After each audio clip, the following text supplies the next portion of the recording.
What's up, guys? It's the Black Empress here. Can we forget about our own problems for a minute and just talk about the Ultimatum SA? Guys, for those of you who are under the illusion that narcissists are only men, watch the Ultimatum SA. You will see the epitome of a narcissist, and sadly, guys, it's one of our own. It's a priestess, it's a goddess who's obviously been wounded, who's obviously been hurt and traumatized, and her whole character, her whole demeanor, the way she carries herself is like a clear reflection of the pain and the hurt and the trauma that woman is living with. Like, guys, it's deep.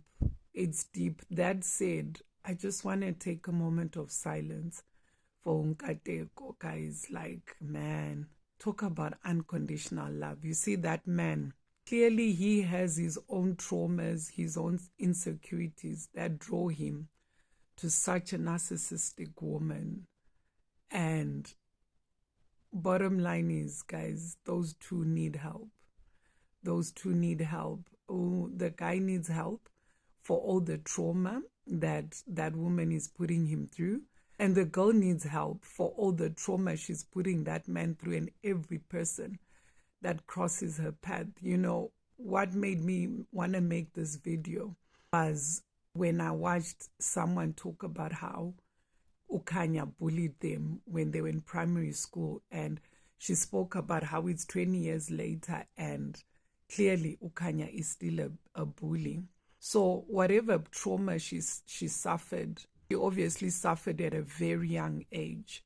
For her to have had that demeanor, for her to have been that way for as long as she has been. And it's so sad, guys. It's so sad. What's even more sad is the guy's unconditional love for her.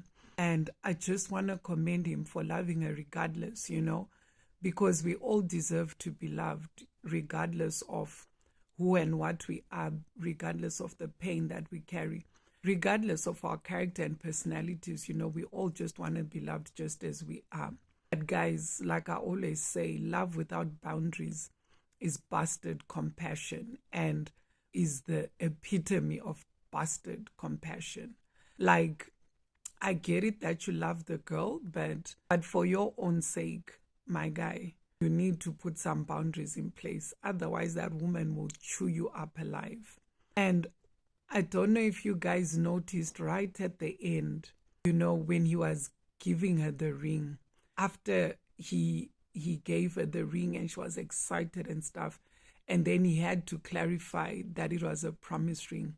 I want you guys to go back and take a look at how petrified he is, trying to tell her how this is a friend. You can literally see the guy shaking in his boots. Like, you know, maybe I see these things because of my line of work. I have a lot of narcissist clients, and, you know, I work a lot with their women because funny enough, some of them will actually bring their women saying the woman is the one with the problem and I should fix her. But anyway, yeah, if you look at his demeanor, it's almost like he knows what's coming.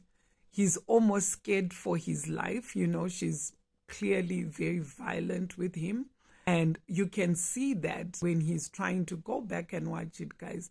I don't have the time to go and play it and, you know, do a video of it and stuff. You just have to watch the show.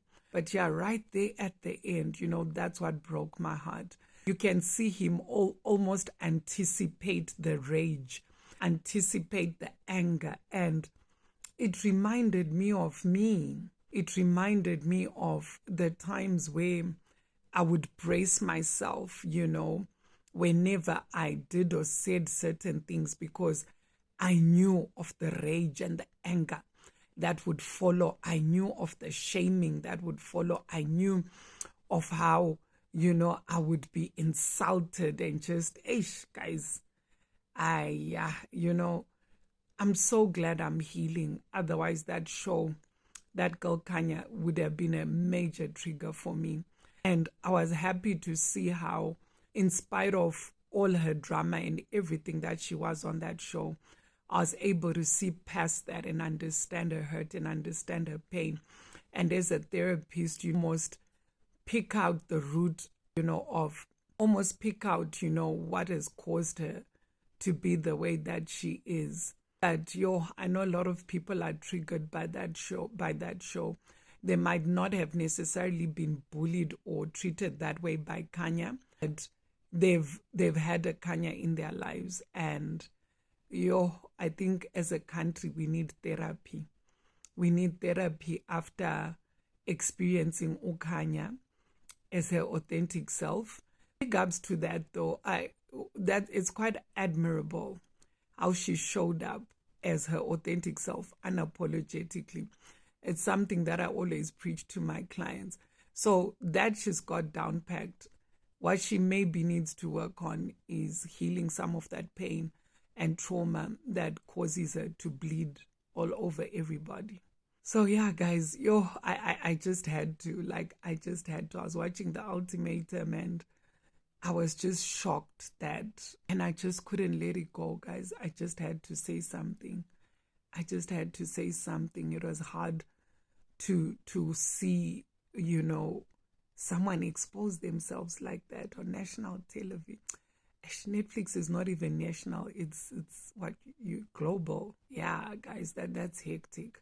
That's hectic. And I actually feel sorry for her because I know what she's going to feel like watching those episodes play back. And she probably needed this because there's something about seeing yourself, externally. There's something about watching how you talk and how you treat others or how others respond to you that gives you an understanding of yourself that you don't quite get without that opportunity to see yourself like that. So, I can only hope that that her man gets the help and the therapy that he needs, because God knows he needs it. He's clearly self-medicating with other women and his gift of the gab, the flirting and all of that stuff. But for their sake, for both of them, I really hope they get into therapy and they both get help, because God knows they both need it, hey. And this is coming from someone who knows I got my own issues. Guys, I'm a therapist and I've got a therapist. My non-physical allies are my therapists. So I go into therapy with my spirit guides. Everybody needs therapy, guys. We all fucked up on one level or another. We all need therapy. So yeah, this is not coming from a place of judgment. It's actually coming from a place of empathy and compassion for both Ukanya and her man. Because guys, nithandwa ndim amako. She did do me like a controller. Yeah. She did make me lose composure. Yeah.